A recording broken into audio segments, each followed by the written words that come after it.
Hello everyone and welcome to Animation Pilgrimage, where Sean and I take a look at every single theatrically released animated film in chronological order. I'm Tennille. And I'm Sean, and today we are in 1976 and we're looking at Puss in Boots Around the World, the third movie in the Puss in Boots franchise, the poster child for Toei Animation from Japan. Mm-hmm. Oh, I tied that in there so well. Pat on back. Pat, pat. Sometimes we aren't good with words, but when we are, we feel pretty good. Oh, yeah. As general thoughts, I thought this was a pretty cute film. One big thing that's different from this one that I think was a really good idea going forward with this franchise, if they continue making movies with Puss, is that they decided to make it all animals. Yeah, it's a furry world. There's no humans this time. Yeah, which is good, because the humans were the worst part of the other films. They also introduced the most murder with the humans. Yeah. In the last one. The Wild West one, where the kid just runs around and, murderizes all the villains with guns. Yeah. Yep. Yep. Not really a whole lot of murder in this one, thankfully. No, it's just wacky hijinks because it's an adaptation of 80 Days Around the World. Yeah. Around the World in 80 Days. Around the World in 80 Days, that one. Yeah, the Jules Verne story. The story where one rich guy challenges another rich guy in the 18th century or something in Britain that they can't make it around the world in 80 days.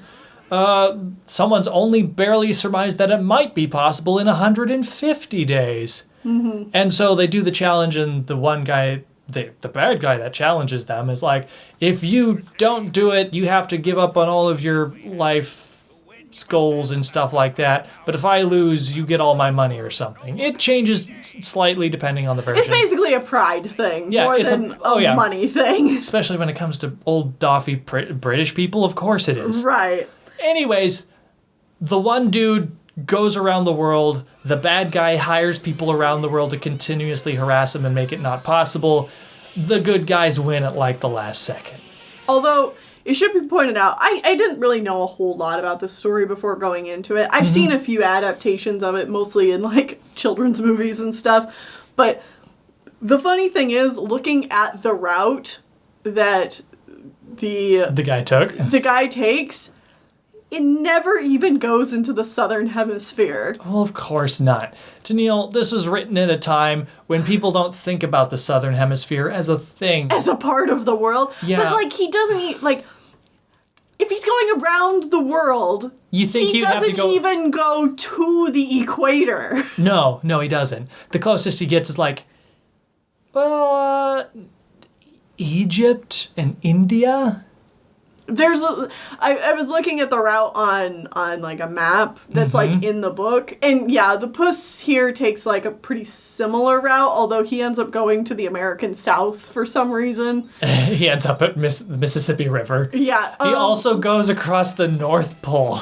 Yeah. Which is that's cheating. That's definitely not part of the book either, but no, the closest they get to the equator is that they kind of go down near the tip of India through Indonesia and cross the ocean there, but I will say I've only seen one adaptation of this before, and that was the one that came out in the mid-2000s somewhere that had Jackie Chan as the secondary role.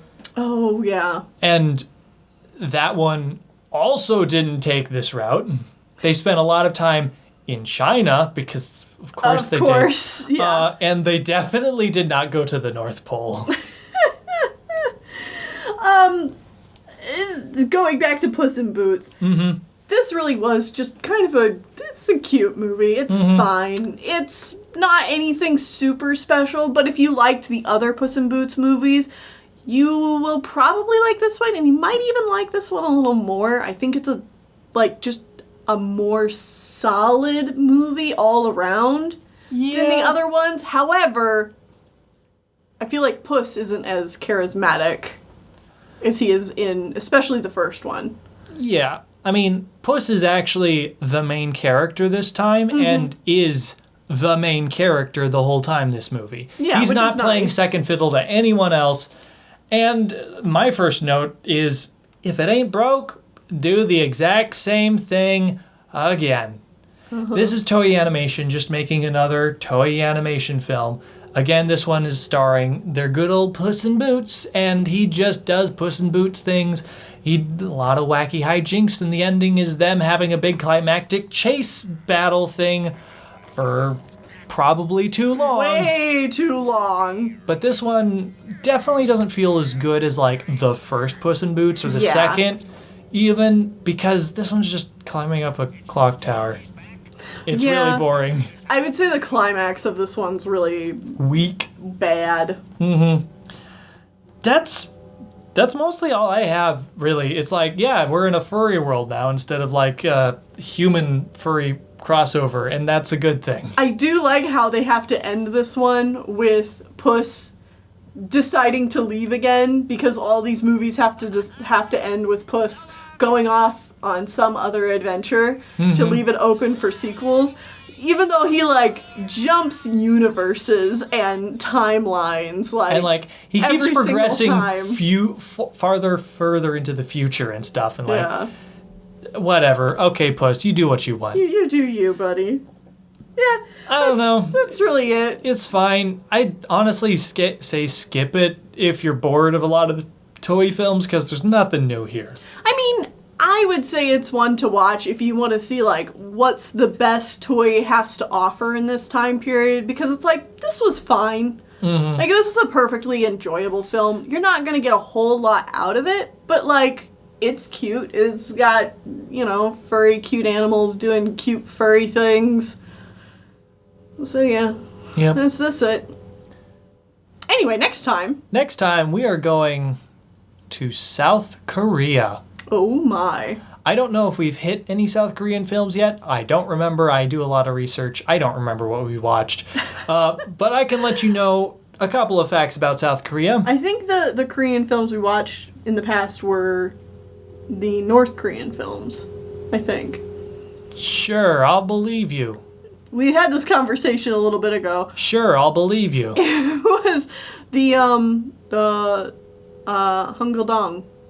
Oh, right. And Chadalbawi. Right. Films. Were those North Korean or South Korean? I don't remember now. They were Korean. Okay. They were probably South Korean. Sorry for not remembering. Either way, I'll let you know some facts about South Korean animation. They churn it out like crazy. And most of it's ripoffs. So, oh no! I hope you're prepared for a ripoff of Mazinger Z. Oh no!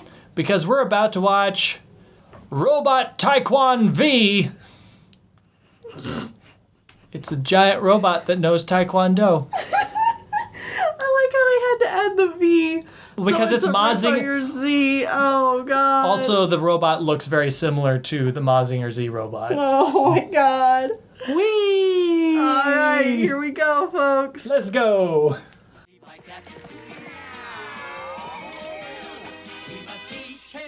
If he calls himself a cat, he has to learn that killing mice is simply where it's at.